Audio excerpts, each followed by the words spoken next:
ጌትፊ ኢንተርፕራይዝ የሞባይል መተግበሪያን በመጠቀም የማዳበሪያ ሽያጭ ክፍያዎችን ለመቀበል 3 አማራጮች ሲኖሩ እነርሱም እንደሚከተሉት ተቀምጠዋል።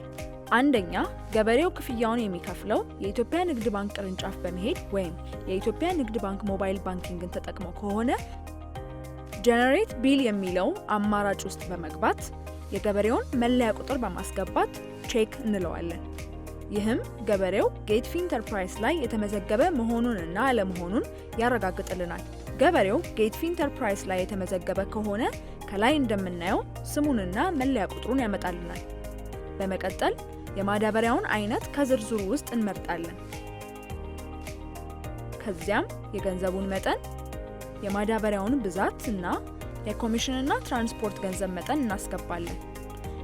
በመቀጠል በሚመጣልን ገጽ ላይ ያስገባነውን መረጃ በማረጋገጥ ቢሉን ጀነሬት ማድረግ እንችላለን።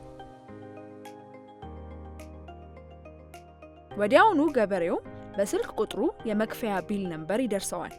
ይህንንም ኮድ በመያዝ የኢትዮጵያ ንግድ ባንክ ቅርንጫፍ በመሄድ ወይም የኢትዮጵያ ንግድ ባንክ ሞባይል ባንኪንግን ተጠቅሞ ክፍያውን መፈጸም ይችላል።